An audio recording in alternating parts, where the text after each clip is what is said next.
Good evening, I'm Kelly Yuckerman. Starting Monday, the state of Missouri will begin a stay-at-home order, Governor Parson making that official just within the last hour. That means only essential businesses are allowed to operate and citizens are asked to stay home. This starts just after midnight Monday morning, April 6th, that lasts until April 24th. The order is something Kansas City and St. Louis have already been following. Parson, speaking today, explains why he's finally making the call. There are 6 million of us that call Missouri home. We live in small towns and large cities. And our diversity is one of the greatest advantages we have in this state. That is also why this decision has weighed so heavily on me. It is just not about encouraging people to stay home. I have done that every day in these weekly briefings for 2 weeks, encourage people to stay at home. It is having the power of governor to pick winners and losers, and whether I feel it is appropriate for me to use the power by determining who is essential and who is not. This power is something I think should be rare for government to ever take advantage of. And for one person to make the decision for 6 million Missourians without due process, jeopardizing their liberties. Again, the metro area has already been under a stay-at-home order since March 24th, and today Kansas City Mayor Quinton Lucas is calling this new order by the governor an outstanding move. Michael Mahoney is on this story for us. And Michael, what's behind this new order?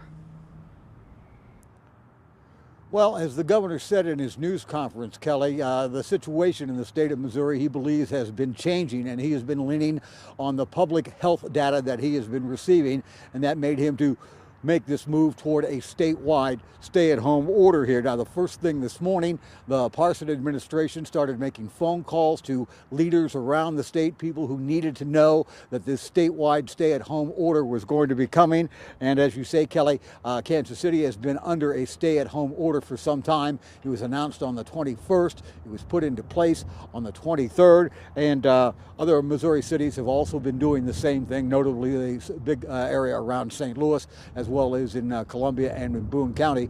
And Mayor Lucas said that he is very proud of the governor making this decision for a statewide stay-at-home order.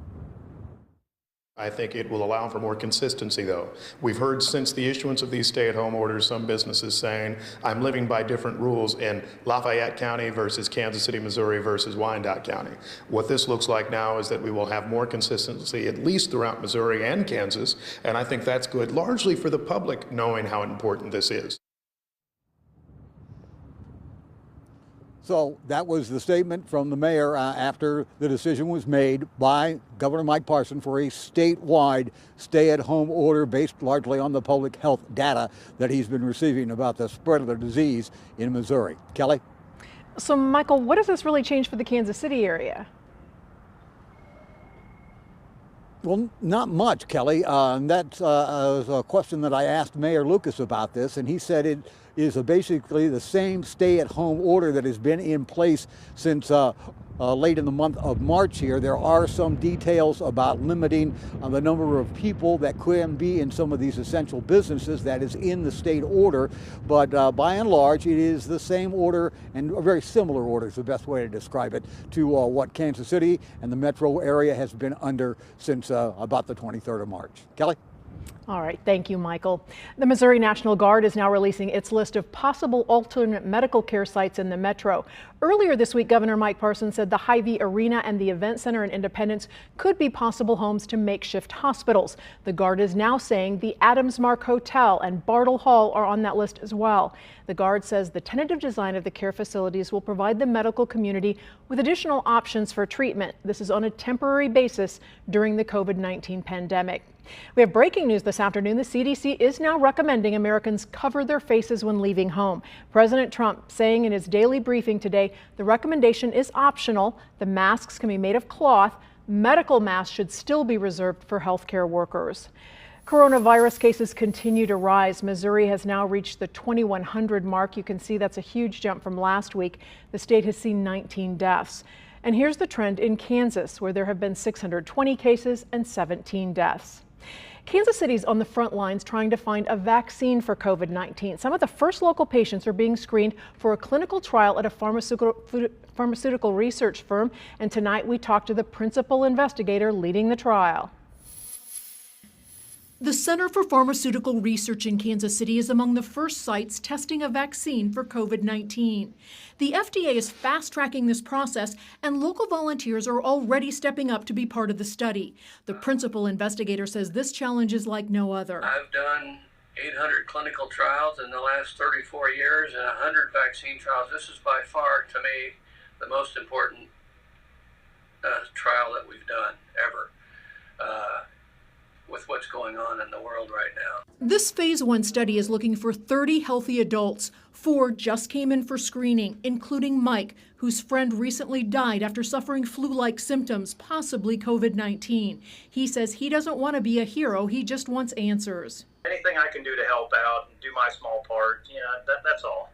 I don't even like, using the term hero. I don't think I'm a hero. I'm just somebody who wants to help out. Researchers will be monitoring participants' antibody levels throughout the trial. Many are predicting a vaccine could be available in 18 months. Dr. Irvin is hoping for something much sooner. We've never seen anything like what we're going through right now. We don't want to go through it again.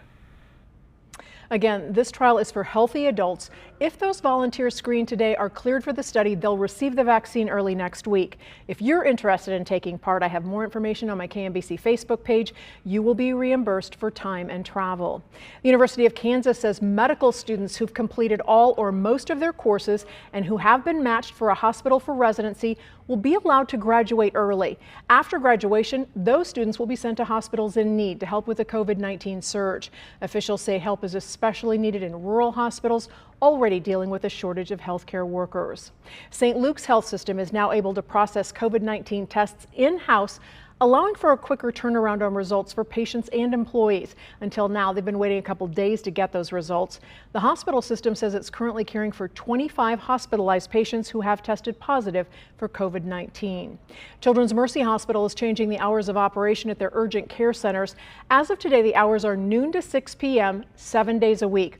All patients coming in should check in online beforehand to reserve their spot. That reduces or eliminates the amount of time they'll need to be in the waiting room. We have a scam alert tonight from the Kansas National Guard. The Guard says this letter is circulating on social media, claiming the Department of Homeland Security will mobilize the National Guard to enforce a national quarantine. The Guard says this is false. Governor Mike Parson just issued that stay-at-home order, but until tonight, several rural counties had not issued those orders. In DeKalb County, Missouri, north of Kansas City, businesses are closed, but the county commission waited to require people to stay home. Here's the presiding commissioner's reasoning before he knew the statewide order went into effect.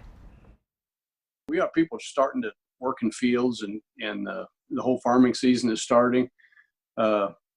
Then you get into what's essential and what isn't. Then do you want some government figure to decide you get to come out of your house, but you don't get to come out of your house? It's a tough deal. The Tri-County Health Department had been encouraging DeKalb County and the state to enact an order. Today, thousands of small businesses across the country applied for loans through the Paycheck Protection Program.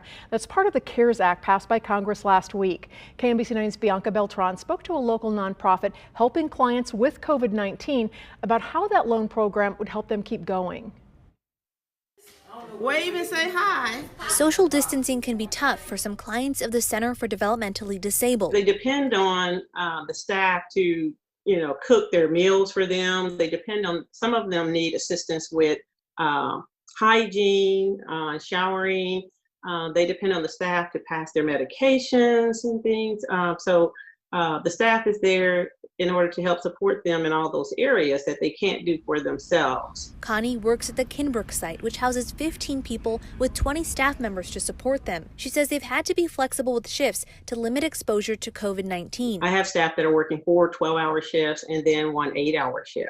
Have one staff who has moved in with the individual for 4 days a week. The overtime is costly, but CEO Sarah Mudd says their work can't stop, so she's hopeful they'll get a loan from the federal Paycheck Protection Program to help cover payroll. If we don't get assistance from the federal government, we can't do this through the epidemic period. We're going to have to start going back to regular schedules and opening up everybody's exposure, potential for exposure again. Bianca Beltran, KMBC 9 News. The pandemic is costing Kansas City's tourism industry millions of dollars. 45 conventions and meetings have now canceled. That's more than 100,000 lost room bookings, costing the city more than $90 million.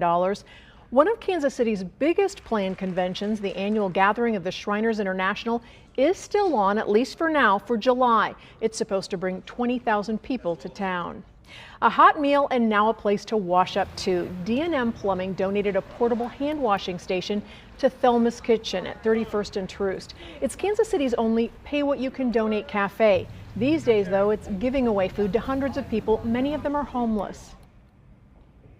The hand washing station is such a blessing because many of our folks don't have anywhere to shelter in place, and they don't have the way that most of us do to stay clean with good hygiene. They're also looking for chefs and restaurant employees who are out of work. For more information on how to help or to make a donation, head to thelmaskitchen.org. In the state of Missouri, we know at least 27 long-term care facilities have at least one resident or employee who has tested positive for the coronavirus. The Department of Health and Senior Services releasing that information. The state has said 5 residents from a Springfield assisted living facility and 2 at a St. Charles nursing home have died.